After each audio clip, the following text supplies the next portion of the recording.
Hello, welcome back to Sapling Tarot. My name is Imogen. Today we're doing a video inspired by Cody over at Tarot Readings from a Bitch, who has been studying Dante's Inferno and months ago at this point put out a really fun video talking about Dante's Circles of Hell and which of her decks would fit in each circle. I thought this was so much fun. It took me like ages to think about which decks of mine would suit each circle. There were some categories that like I really didn't have any decks for, but I thought that it was just like such a fun and genius concept that I've just been like noodling on it for fucking months now. And then also, you know, 'tis the season to be a little bit creepy, spooky, devilish, etc. And so I thought I would get my shit together and film a VR to it. So we are sending my decks to hell. The first circle is Limbo. So this is the circle for virtuous pagans and unbaptized souls. It's not like a place of physical torment, but the souls here live without hope of ever reaching heaven. They wander in kind of a sad but peaceful state. This is like where, yeah, like unbaptized babies go. I think Cody said this in her video. Trigger warning for religious bullshit. We're taking this as a poem. We're not taking this as so let's say it's gospel. Okay, we're not taking it as reality. So this was for Cody. This was a deck that both predated her, like was published beforehand, and also a deck before you knew what you liked. So I pulled out both because why the fuck not? The deck that predates me is the Atella. This is a vintage deck. I'll see if I can find the box actually. So purely from the state of the box, I am going to assume that it's older than I am. Let's see if I can find an actual publishing date. Oh, we've got someone's notes. That's fun. How have I never spotted that before?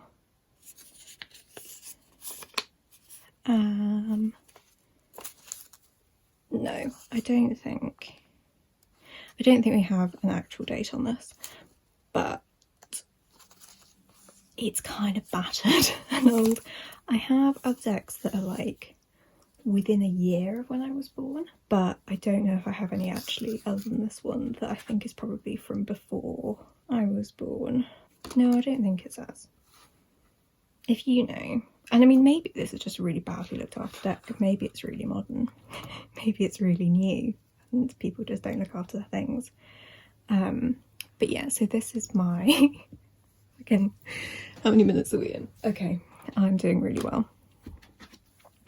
So this is my Atella deck.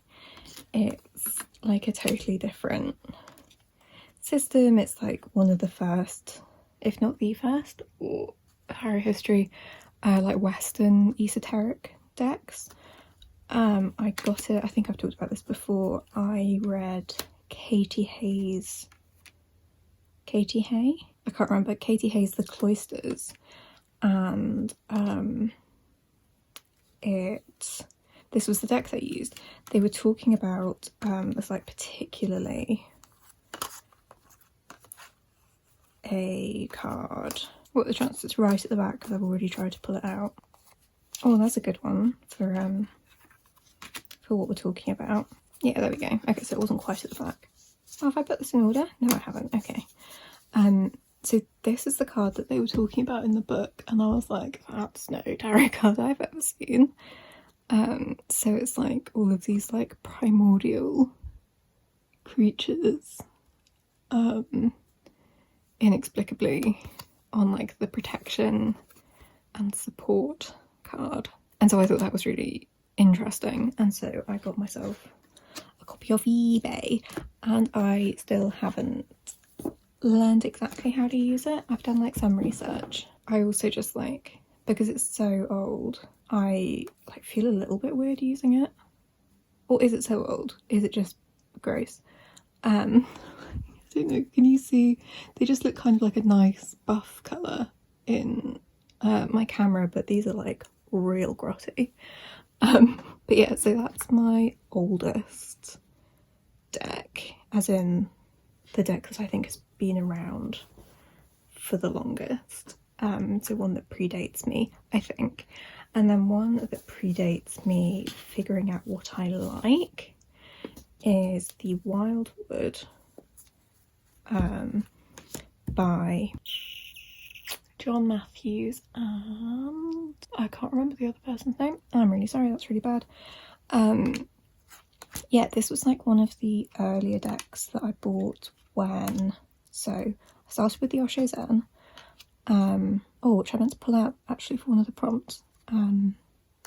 We'll come back to that. And then I learned the Smith-Waite system, and then I was wanting to start reading for more people using like a more classic system, and I wanted something that was like less overtly Christian basically, and also less weird than the Osho Zen. And so this was like one of the first decks that I got because, I mean, it's not Christian. It's this kind of neo-pagan, well, it's not neo-pagan, or is it neo-pagan? It's like what neo-pagans wish ancient Celtic life would have looked like, I guess. Some of the artwork is just absolutely stunning. I really like the animal cards in it. I was quite off put by those at the beginning because I didn't think I would be an animal deck person. I think this is hilarious. Some of the keywords are quite, I don't know, they're just a bit odd, like rest, but it's like someone that's been chased down by arrows. Fun. But yeah, I love they use animals for the court cards. It's just not totally my bag. I've realised that I don't really love a keyword on a tarot deck. I don't love the sort of pseudo-historical thing. So while I won on the one hand because it wasn't very Christian, I kind of lost. I suppose I was like, getting this helped me like fine-tune exactly what it was that I was looking for, because what I wanted was like effectively like a deck with better diversity. I need to remember this one though, because I want to make a video about the Six of Pentacles, and so I need to remember that this is quite an interesting one. But yeah, so it predates me knowing what I was looking for, particularly when I was looking for a deck for reading for others, because I mean there's a lot of story in here. There's a lot of other stuff that like it's a little bit challenging to maybe communicate to someone, and like that was sort of what I was trying to move away from. I love him. I would say though that I'm not necessarily one for a renamed death card. I like this one. I think this is very cool and feels very apt for the season. Yeah, that's great. I say this every time I get this deck out, I do need to work with this one more. I think it was just like, it kind of got relegated to the back of the shelf because it wasn't what I was looking for in the moment. And as much as I am drawn to a lot of Celtic stuff, it fits really nicely with like my childhood and stuff like that. I do think that this bear, I don't think I could draw a better bear, but this bear does make me laugh. It's just a bit awkward. But yeah, so this deck predates me knowing what I like. It's not the deck's fault particularly. I do think it's really fun and interesting, and I really like Alison Cross, the person who wrote The Year in the Wildwood, and I would really like to commit to doing that a little bit better than I have done before at some point. I don't think this year is the year for me. I've kind of got too much on. In terms of my life, I have too much on. Let's not have morning on top. What should we have on top? Let's have the Kingfisher. Beautiful. But yeah, I need to give this deck like more time and more credit. But yeah, it fits the prompt. Cool, this is a waffly one, I'm sorry. Okay, so the second circle is lust. This was a much quicker choice. So here, the souls who gave into lust during their lives are blown around endlessly by a violent stormy wind. This punishment reflects how they were swept away by the passions in their life. I have realised recently that I don't really have any sexy decks. I have the Goddess of Love, which is the one I'm using for this prompt, which I love, and is a very sexy deck, kind of. You get more of that if you like properly like go into the guidebook and stuff, but I would like to have more sexy decks, quite frankly, so please let me know your recommendations. I put on threads, of all places, just, you know, a bit of a silly, I don't know, what do you call it on threads? I put up a silly thread, but it was one sentence. I tweeted on threads. I don't know. I'm an old, it's definitely happened.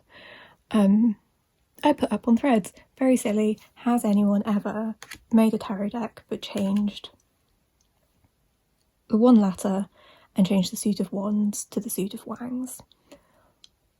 Genuinely interested, and I got some genuine answers, and I was very happy because people told me about a whole bunch of silly, sexy, fun, lusty, queer often decks, and I would like to continue that conversation here, please.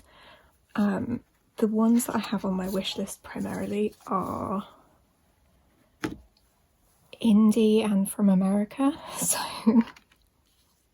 they're really expensive, which is no complaint in terms of like the creators, and like shipping is just fucking astronomical, but like, so they're not like too expensive, but I can't afford them, and that is the important distinction to make. I don't begrudge people charging money for their creations, but I would like to have them. So if you know of any, please do let me know. This is my lusty deck in the second circle of hell, the Goddess of Love Tarot by Gabriella Herstick. And I think also this deck feels extra lusty just like because of the creator. And she's very cool, and I appreciate her presence on the internet very much. So the third circle is gluttony, and the gluttoners are punished by being stuck in filthy, freezing slush of mud and rubbish while enduring a constant cold rain, is what my notes say. Cerberus torments them, which is like the monstrous three-headed dog. So Cody has this as like a gratuitous or excessive deck. I didn't have anything that was like so on the button, and so I just went for the deck that kind of annoys me the most with its like excessiveness, which is this deck, this beautiful deck that has been on my wish list for fucking ever, and I finally got hold of it for like a £5 on Vinted. I'm absolutely thrilled to have it in my possession. However, the whole thing, like the book and the cards, is just massive. And oh yeah, sorry, we're in another box. And I just don't know what to do in terms of like storing things, and there's no like wasted space apart from the fact that the deck is round and the box is square, so there's nothing. I don't know how I would do it differently. I think I just want the pocket size, but I wanted the bigger book. I don't know. We've talked about this, I think, at length. I filled my desk with like just opening the goddamn box. I think this is so beautiful. They're not too big. They're just a bit difficult to, I mean, yeah, they're not easy to shuffle. I haven't even, only got this fairly recently. I haven't really tried to shuffle it. I don't know how to store it in a way that I'm going to be able to like get it out and use it, and that frustrates me. This is a me problem. This is not on the creator or like the publisher or anything really. I don't know what I would suggest differently. I think it's so cool. I think it's so beautiful. I love Kim Kranz's artwork, but her tarot decks just don't really speak to me. But this one and the alchemy one, oh, it's so good. They're so clever, and they make me really happy. But I wish that I had a way. And you know, I'll get there eventually. I'll find a way to store it in a way that means that I can use it and like access the book and all of that kind of stuff. I will figure it out. But at the moment, the whole deck in a box, in a sleeve is just like, it's just a lot. It's a lot, and it stops me from using it because we've talked about this, like the barrier to entry thing. It's just, I mean, what the fuck? It's so silly and yet so impactful. Yeah, I just need to sort my life out and figure out a way to store it in a way that I can use it. How many times have I said that now? I'm sorry, you've probably clicked away at this point. But yeah, I really want to work with this deck more. I mean, but like the details, everything about it is so lovely and like so well thought out. And yet I just haven't managed to like crack it yet.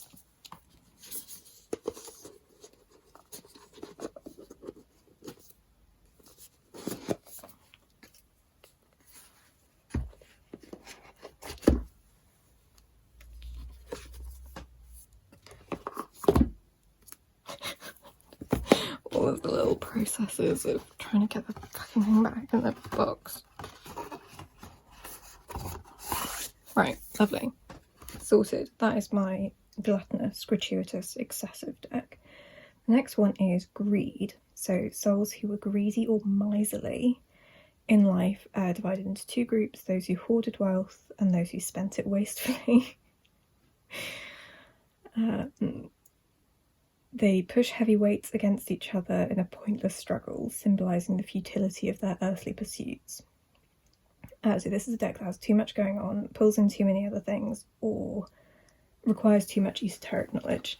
Now, I struggled with this one, and so went with the like quintessential esoteric girly. I don't know where my normal sized one is. So we're having the pocket size now again. I really like the Thoth. Someone go back in time and tell past Imogen that this happened. I don't know if they'll believe you. I think it's like, I keep using the word fun. I don't know if fun is the right word, truthfully, but I think it's really beautiful is the primary thing. I like the astrological thing. I like being able to bring that in. I like Lady Frida Harris's artwork.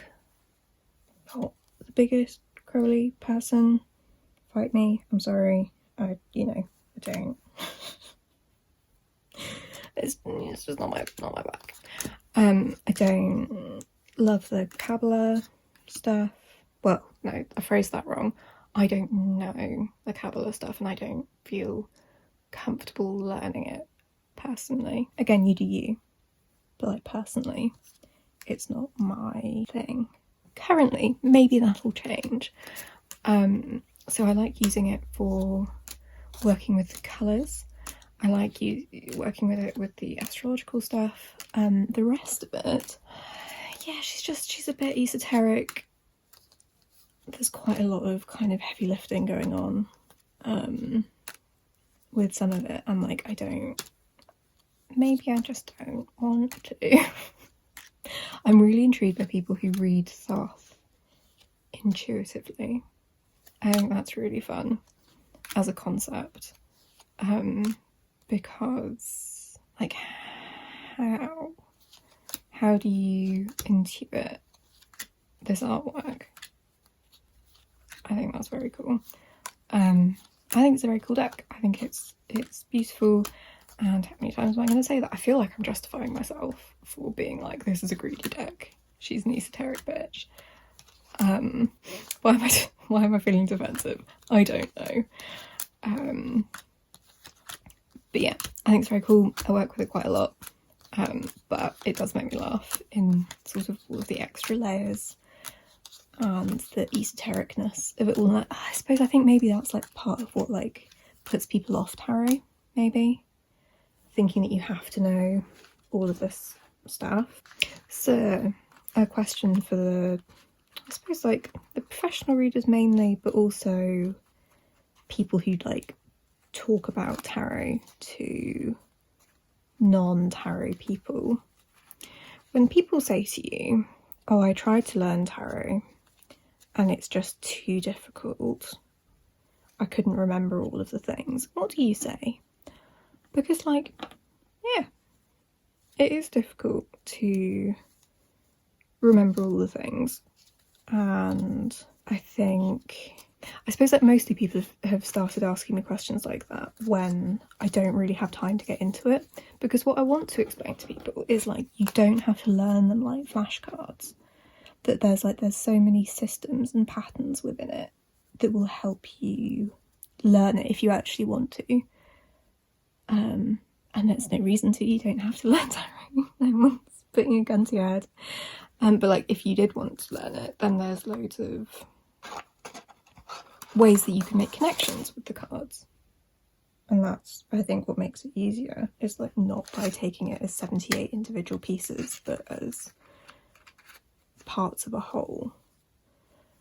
But then I also don't want to belittle the fact that it is like a pretty serious undertaking in terms of effort.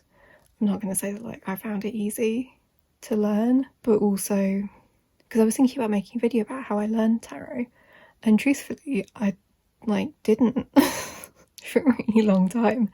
I worked with tarot for years and years and years and years, and like that was it. I don't know. I don't really know how I learned, and I kind of want to try and put my finger on what happened and how I got to where I am in terms of the knowledge that I have, and I suppose the confidence I have in my own knowledge, which I think is the primary thing. So yeah, if someone ever talks to you about tarot and they're like, oh, I could never, in terms of the learning and the memory side of stuff, how do you approach that? That's my 2 things so far that I would like you to write in the comments about. Please tell me your sexy deck recommendations. Preferably not just like sexy for sexy's sake. Do I mean that? Like, there are some decks that I think are sort of like sexy decks where it's just like thin, white, busty ladies being sexy and lovely. Who doesn't like that? But I suppose like maybe I want like a little bit more like intentional rather than just like centerfold stuff. I don't know. I'm still figuring it out. And probably more importantly, how do you approach people who say they can't learn tarot? Like they tried but they couldn't. I'm probably just overthinking this. So the next one is Wrath. We've discussed this. I don't know how you say this word. The wrathful, and sullen are punished in the river Styx. The openly angry souls fight each other on the surface, while those who suppress their anger lie gurgling beneath the water, stuck in a dark, muddy swamp. So I have this written down as a political deck, or a deck that doesn't hold back. This was one of the things that I didn't really have something for. So I've chosen what I think is probably my more like it's not a dystopian deck. some of the imagery is really lovely, but I think it's a bit like post-apocalyptic. And so I've got the little expansion pack in here as well. Like it's like post-apocalyptic, I suppose, rather than dystopian, because if anything it actually looks quite fun, she says. Maybe not. But this is the Tarot of the Crystal World by Brooke Penrose. And oh, it's so lovely. Why have I got this as like my wrathful deck? It's, yeah, so I thought dystopian. I don't really have a dystopian deck, so I went with post-apocalyptic. Some of it is quite, I've not got a High Priestess, or are they stuck together? Oh, maybe I've not got a High Priestess. Yeah, so, oh no, she's there.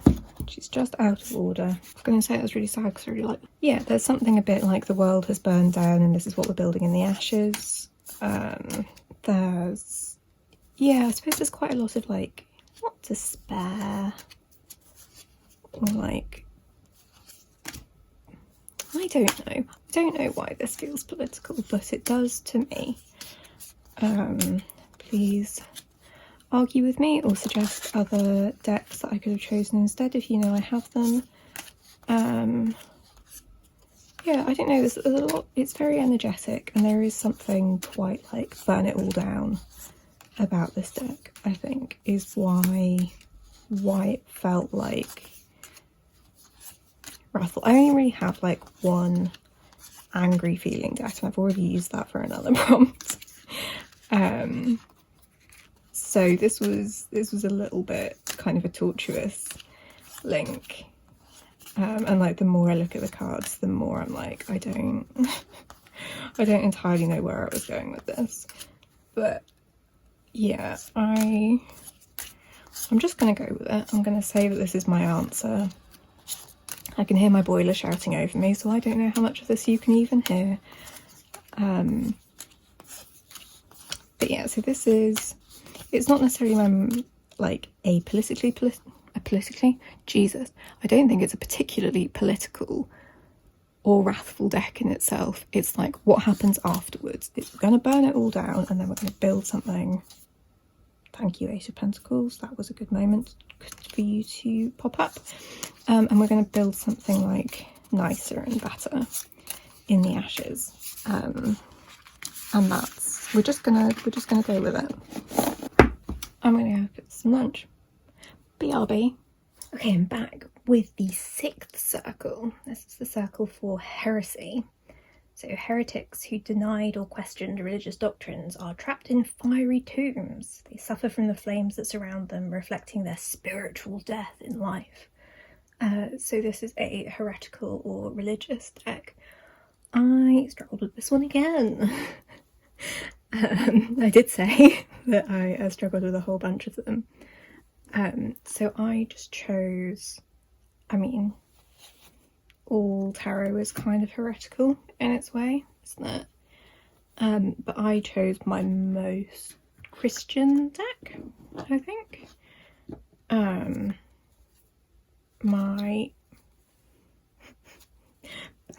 My universal weight. So this is like a redrawing of Pamela Coleman Smith's artwork for US games, and like recoloured with these sort of like softer and coloured pencil illustrations. I don't have an awful lot to say about this, but it's like the classic stuff. It's very proper kind of kings and queens, the Pope, cathedrals and churches and stuff like that. You've probably seen it before. I don't know if there are many tarot people who have not seen a version of this deck, so I'm sure you know why I chose it. So this deck is the universal weight. Oh, actually my notes, I put the original Rider-Waite. I don't know where my copy is. It's at the back of a bookshelf somewhere. But this is the universal weight by US Games, and this is going to be trapped in a fiery tomb, and I'm sure it will have a great time. you back in your ice bag. Right, okay. 7th circle is violence. There were different sections. I think this had like subsections, but the one that I've gone for is violence against others. So this is souls are immersed in a river of boiling blood with centaurs shooting arrows at them when they try to escape.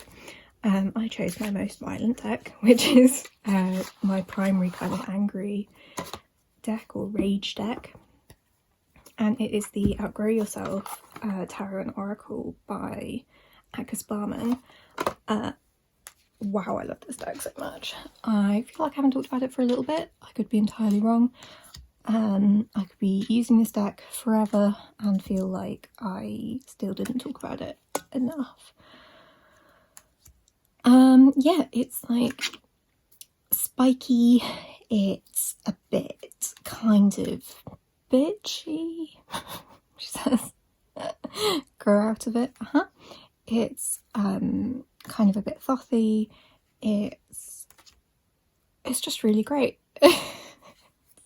I love this deck. I've kind of lost the plot at this point. We've reached the 7th circle and I'm losing it. This is my most violent deck. If I really need to be coddled, this is not a deck I would reach for. She does not beat around the bush. These like phrases, statements at the top of the card can be pretty brutal, and the art is kind of like more on the confronting side. I love it though. It's violent and I love her. No more to say, really. Violent and I love her. So the 8th circle is for fraud. This is a circle that is divided into 10 trenches, which I did actually remember to make a note of. So panderers and seducers are whipped by demons as they march in lines. Flatterers are immersed in a river of excrement. Simoniacs, those who sold church rolls, are placed headfirst in holes with flames burning their feet. Nice. Diviners and fortune tellers, that's us guys, have their heads twisted backwards so they can only see behind them. Ha ha ha. Divine irony. Corrupt politicians get submerged in a lake of boiling pitch. We love to see it. Hypocrites wear heavy lead cloaks. I don't know why that would be, but cool. Thieves are attacked by snakes that transform them into various forms. Deceivers are encased in individual flames. Everyone gets their own flame. You get a flame, you get a flame. Sowers of discord are mutilated repeatedly by a demon, and falsifiers, liars, counterfeiters, etc. suffer from various diseases. So I have 2 of these. I have my most fortune tellery deck, and I have a falsifier. I got bitten for the first time with a counterfeit deck recently, and I'm gutted. I thought I'd managed to find a copy of the indie version of the Rainbow Tarot, and I had not. I don't actually have the cards because they've already gone into my like art supplies box. I did talk to the person who sold it to me and was like, babe, and they're like, I didn't know it was a present. And I mean, who's giving fake decks as presents to people? But yeah, they weren't like selling them, so I didn't, do anything with that information. But I'm just gutted that they exist. I have seen counterfeits of the Rainbow Tarot before, which is just like so sad, because I think So Laszlo's art is so how many times I can say the word so. I think it's amazing. I've followed them on Etsy for a really long time, and yeah, just gutted always to see such incredible artists having their art ripped off from them. Yeah, that even do I have the yeah, it even ripped off the little like thank you note, which is just this is my most special project and it took years. Ugh, so grim. So yeah, obviously that counts. But then onto a slightly happier topic, my most prophetic fortune tellery deck is my oldest deck and the deck that has done the most in terms of the creepy tarot thing, where it predicts the future and you get cards that you don't understand and then suddenly they make a lot of sense. That's a very loved, in that Velveteen Rabbit kind of way, deck. That's a lot of, yeah, it's a bit bashed and bruised, but I love it. And yeah, it's a bit of a weird one, like its origins are a bit strange, but there's no getting away from the fact that it was my first deck, and I think it does a really good job of doing really impactful readings. So that's my fraudulent decks, one in a very real sense and one in a more biblical, we shouldn't be telling fortunes sense. Haha, Harvey, sucks to you. The ninth circle, treachery. I did want to come up with an out of print deck. I couldn't drill down on like one because in Cody's video she did a deck that has been released in like more like recent iterations, but that she really loves like the original that you can't get anymore, and that feels treacherous. So I was going to do an out of print deck, but actually I'm slightly turning this one on its head, and this is the treachery where like I'm the traitor because I have these two lovely decks and I just like I can't really use them, and so the category is handmade decks. So I recently got the Sapphic Enchantress Mages Only tarot deck from Etsy, and it's really lovely. It's hand drawn, hand cut, everything is like handmade. I'm sure you can like see the kind of raw edges and the sharp corners and all of that kind of stuff. The other one is the Big Gay Tarot by Poppy the Witch. The whole thing is handmade, even the box. It's got like a little kind of zine thing, and then these cards. I simply can't use cards like this. This one in particular, it's like pretty much too big for my hands, and I can't really shuffle with it because it's just normal paper. And the same goes for this. It's just like actual cardboard.